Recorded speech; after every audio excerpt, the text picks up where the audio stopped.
everybody. Welcome back to the Horror Show. I'm Marcia Parker, and we are at Scarefest 8, and I'm here with Jason McLeod, author of Dark Siege. Now, tell us a little bit about your book. Dark Siege, A Connecticut Family's Nightmare, is the most terrifying case that I've ever experienced in 28 years as an investigator. I began my investigation with Ed and Lorraine Warren since I was 18 years old, and they're the pioneers of the entire ghost investigation craze, and this entire event wouldn't even be here if it wasn't for them. Right. So, but it was the most frightening case I've ever experienced, and I wrote about it 20 years after the fact because once it was resolved the first time, it went after everybody again two months later, and I wanted to make sure that there was nothing that came back after them again, and I changed everything enough so that it wouldn't come back a third time. But I wrote the book to warn people about the dangers of the negative occult, specifically Ouija boards, seances, and those types of things. And it's required reading for Bishop James Long's demonology course because it's an actual case of diabolical, inhuman infestation, oppression, and possession and exorcism. And what makes it completely unique is the last 95 pages is a detailed chapter-by-chapter analysis where I explain what the family did right and what they did wrong every step of the way, why Ouija boards are so dangerous, how I met Ed and Lorraine Warren, which is a total synchronistic chain of events, which was totally meant to be. My first several cases working with them, including my first demonic case that Ed took me on in detail, my first empathic connection that I had in Vermont, which really changed my life. I wanted so badly to see a spirit, instead I picked up the emotions, which was absolutely overpowering to the point where tears just streamed down my eyes. I talk about what happens when we leave our bodies through Dr. Raymond Moody's studies in his Life After Life book, which is an international bestseller, how the power of love will defeat all darkness and all negativity, and that's how you can stand in your own power and broadcast love from your heart is much more powerful and a much greater defense than we know. Especially when you're dealing with negative entities that do nothing but sap off of that fear energy and use it to fuel themselves and then go ahead and attack you later. Being love from your heart will actually push away negative energies and negative entities and attract good energies and good energies towards you. And my second book is Dark Siege, The Nightmare Returns, which is a case of demonic retribution on a scale that we've never experienced before, where they went after the bishop first. Wow. To try to dissuade him from getting involved again. And it's basically their way of punishing anybody who is involved in trying to help the family. Wow, that is amazing stuff. I'm super intrigued. I can't wait to get my hands on a copy myself. That's awesome. All right. So speaking of the Warrens, and the phenomena behind the Warrens, and the Conjuring and Annabelle and all of that, were you part of that when they were experiencing those, No. or did you come later? The Conjuring happened the case that became the movie The Conjuring happened in the 1970s. Okay. And I was just a couple years old at that point. Oh, but okay. And Amityville happened before my time too. But they were the primary investigators in the Amityville case and the Conjuring case, A Haunting in Connecticut, which was Carmen Snedeker's case. Right. They're both friends of mine. Andrea Perrin's a friend, acquaintance from many shows that I've seen her at here. Okay. And but the original investigators that were with the Warrens before I ever came on the scene were, of course, the legendary John Zaffis and Andrew Thompson, who's a friend of mine and who was one of the originals, who's actually very psychic, and like myself, stayed behind the scenes, didn't really get involved, didn't want to do any scripted, television shows and things Right. like that. That really wasn't my interest at the time. My interest was really helping, as it is now, is really helping families deal with lingering loved ones in a very loving, compassionate way and trying to help them cross over. Yeah. And my big beef is all of these, haunted asylums and haunted inns and so forth, where people are charging money for investigators to come through to try to get some activity on their recording devices. Well, how about if we go in and help these poor spirits cross over, Right. and end their plight in the first place and end the haunting altogether? And one woman said, "Don't cross my spirits," and I was like, well, that's soul trafficking, and Wow. we need to help these people cross over, not get some cold hard cash from every group that comes through to try to get your ghost Yeah. on film. Yeah. So these are people just like you or I who've left the physical body, as we're all going to do, who chose for some reason, usually out of apprehension, to not go into the light, which is the way you're supposed to go. That's why it opens for us. So, I help families deal with lingering loved ones. It was always behind the scenes. I never wanted any limelight. And I help families deal with actually awful demonic spirits that are affecting them. And I just felt it was time to write about this 20 years later, to warn people, especially all these investigation teams, about the real danger of bumping into something that you don't know how to handle. Right. And that's why Bishop Long endorsed them as required reading for his demonology course, because it's an actual case of primary research where you're actually involved in these types of situations that are very, very dangerous. So do you feel like all the hype behind all of these paranormal TV shows and movies is really causing more harm to the public and the supernatural to not be, they're exploiting it in a way? I think, everybody wants to get out. Now, when I worked with the Warrens, Lorraine asked me 3 very pointed questions when I first walked into the museum on a Monday night back in 1988. And she asked me, how strong is your faith, honey? Right? And I said, I have immense faith. I believe that I and the Father are one, right? And I'm protected. Right. And why do you want to get involved in work of this nature? And I explained to her that I read The Demonologist, and I was terrified for the 4 families involved, the poor families involved. Right. How they don't know how to protect themselves, and I'd like to be a part of that, right? And she asked, so it was a calling then, right? And I said, yes. And all the original investigators, we call this the Scream team and things like that. That was just a silly joke, but we were all very dedicated people interested in helping these families. Now it's all about, let's see what we can get on film, and let's see what we can get on, an EVP reader, and wear some sunglasses and make T-shirts and stand there and and act all, badass. Right. When it's about helping people, it's about helping these spirits cross over. And so many of these so many of these investigation teams have absolutely no clue what they're doing regarding demonic entities, if they do indeed brush across them. Right. Now everybody's a demonologist, when they have no primary research. Ed Warren was one of 7 demonologists that was the only one that was non-ordained at the time. Right. He knew what he was doing, and I worked with the pioneers of the whole field, So that's why I wrote about this book. I said, otherwise I'd be one of the other 5 million paranormal investigators out there, but I've worked with the pioneers who'd started this whole craze. This event wouldn't even exist if it weren't for them. So I give them all the credit. Thank you, Ed. Ed just had a birthday recently, but he's now passed, of course, in spirit, but he's still very much active, I'm sure. But these groups were going and using Ouija boards in people's homes, some of them were. I was like, are you out of your mind? Right. You're not only making things worse for yourselves, but for the poor family that you're supposed to be helping. Right. And now everything's a business where you're signing contracts and you're doing, it's turned into a commercial enterprise versus genuine people going out of their way to help people for their own benefit. Now, if you're not properly trained and you go to these houses and you run across something big, and then you feel like you can take care of it, what's the danger of trying to perform your own exorcism from the house or from people and without being properly trained for that? You can get yourself in a big, big trouble just by being present, right? Especially if you are drinking, if you're smoking weed, right? Which so many people do now because it's becoming more and more legal. Or if you're on any kind of recreational or pharmaceutical drugs, if you're depressed, if you're low on energy, all of those things affect your defenses in your auric field, right, which needs to be intact. Lorraine always insisted you have to be fully present and fully energized and completely free of all of these substances, right, and be present and really be focused to even set foot in these houses when you're representing the Warrens. Nobody's representing the Warrens anymore because there's no real Warren team anymore, So I remember when I was sitting in Lorraine's living room and I gave her a copy of Darkseid, she said, you listened, honey, you listened, because so many people didn't listen or went off and did their own thing. And I, to this day, follow the Warren protocol as far as what we did when we go and investigate a house.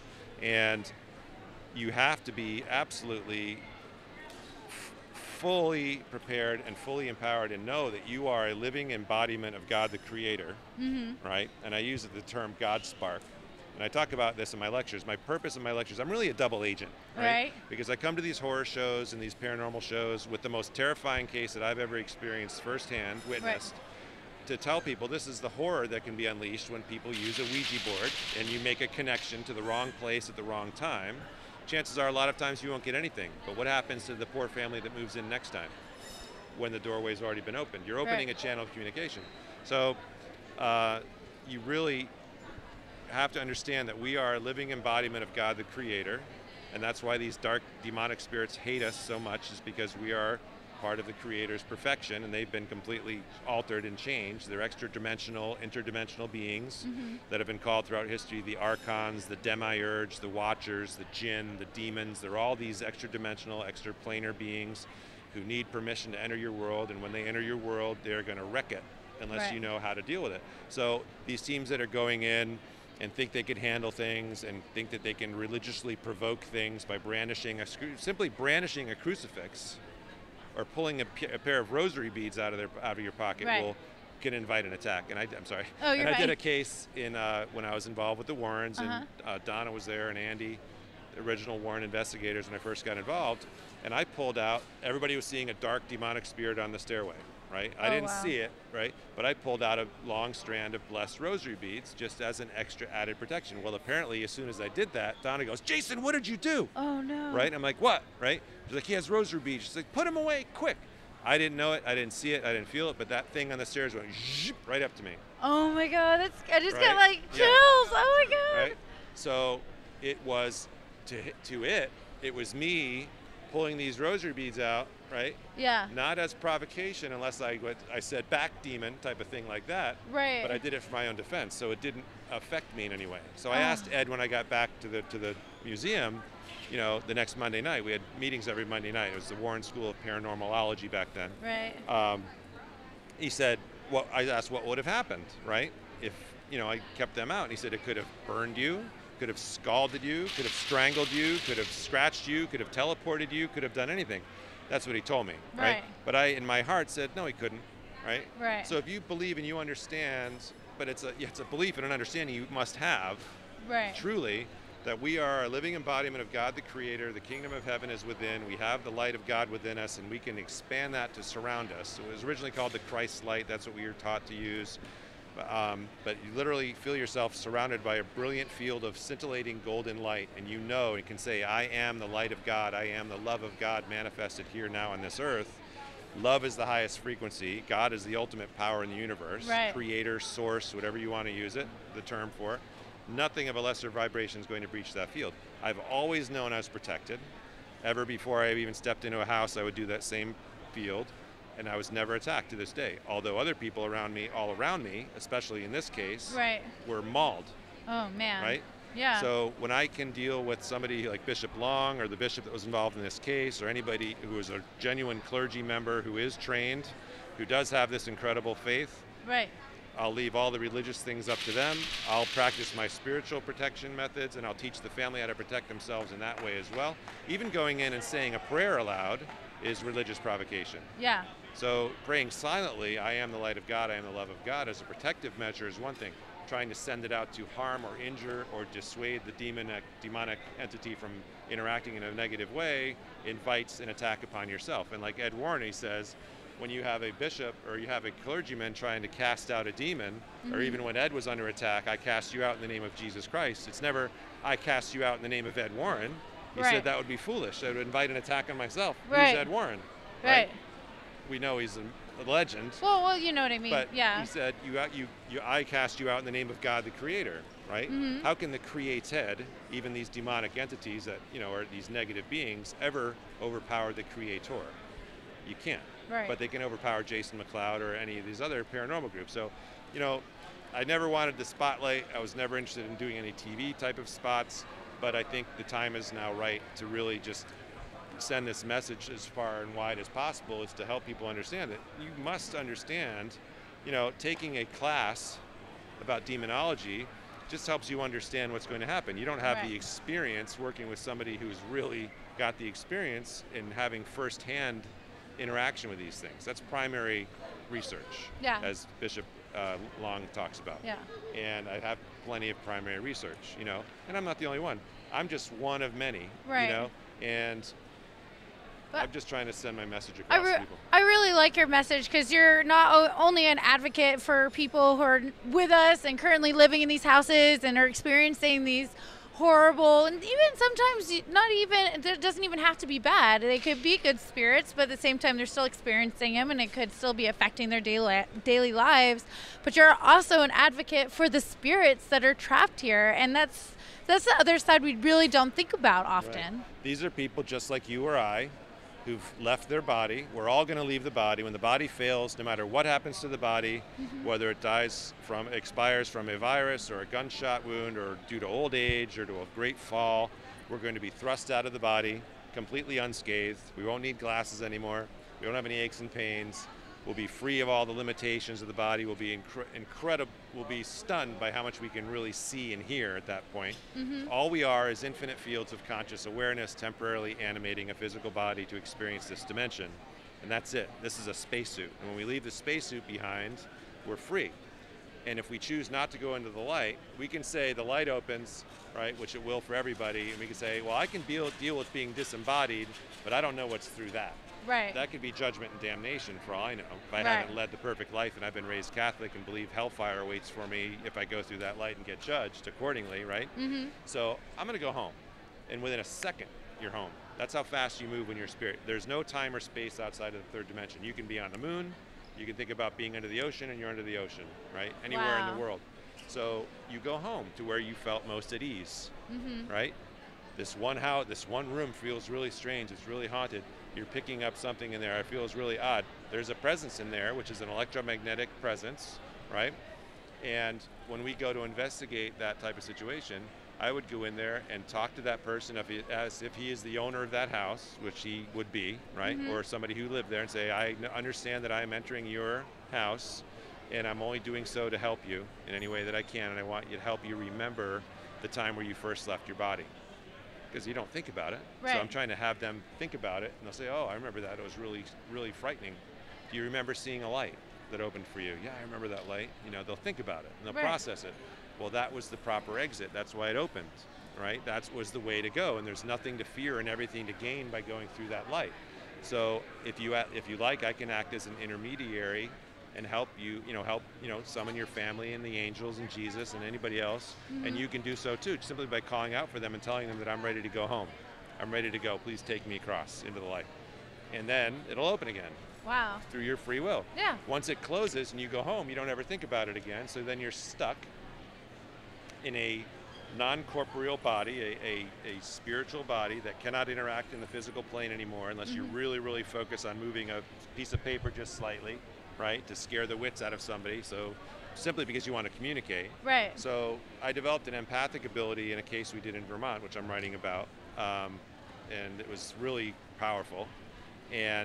But there are so many people who are sensitives and so forth, and if everybody would just devote their skills to helping these people cross over and to end their Lorraine always called them lost souls or earthbound spirits, meaning you're stuck here on the earth because you're attached to your belongings, your former residents, your relatives, even though they can't see or detect you. You think you're doing them good by being around them and protecting them, but really you're just delaying the inevitable, which is the fact that you're supposed to cross over and continue on your journey, right?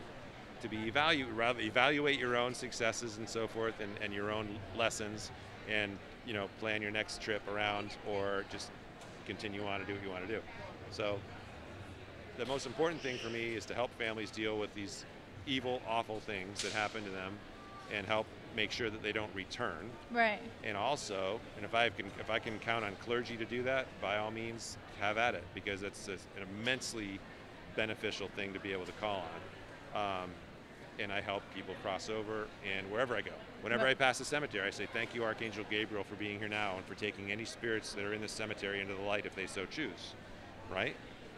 They're ready, willing, and able to help. All we have to do is say, from a statement of thanksgiving, thank you for protecting me always, in all ways, against any negative spirits who seek to do me harm. Right. So be it, right? Which is much more powerful than saying, please come help, because when you ask it in that way, you're asking, are you even receiving this plea for help? Are you going to come and help me? And if so, in what capacity? And if so, when? Right. Versus saying, thank you for being here now and for protecting me. very, very different. Very different. Yeah. Really, really appreciate everything you taught us today. I'm really excited about your book. Thanks. Where can our viewers find your book? Are you online? I'm online. I'm on Amazon.com. I have both books. It's Dark Siege, A Connecticut Family's Nightmare. I'm going to show the copy here, which you already filmed.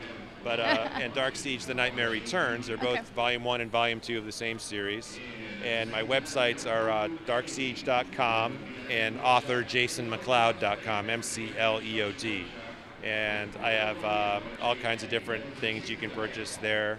I have 2 new books coming out. One's called Rage in Rathdrum, which is a case I did on the Warrens' behalf in Idaho when I was in college, which actually preceded this case. And the other is called Our Journey Home, Guiding Spirits into the Light, which is full of all the beautiful stories about helping families deal with lingering loved ones and assuring that they cross over properly. And those are available for pre-orders on my website, and they should both be out by Christmas time, hopefully. Oh, awesome. We'll definitely keep our eye out for that. Thanks. And I really appreciate you taking the time with us. Before we go, in a more unserious note, one thing we like to ask all of our guests that we interview is, what is your favorite horror movie? Like a non like factual one, just kind of a fun one. What would be your favorite one? The one that always scared the living daylights out of me, and ironically was never airing when it was supposed to, right, was Salem's Lot. Oh, I was a young guy. That's a good one. And, he's reaching at the door, and really, really creepy. And the Master and Barlow and all those things, really scary. And The Exorcist, of course, was always really, really terrifying and awful. But it was Salem's Lot that gave me the real heebie-jeebies. Oh, that's a really good one. I haven't heard Salem Lot all weekend, so I'm glad you brought it up. Yeah. That's awesome. I'm surprised they haven't remade that since they remake everything else. Yeah. It'll happen. Eventually, probably. Yes. All right. Well, thank you so much again, Jason. Thanks. And remember, everybody, stay scared.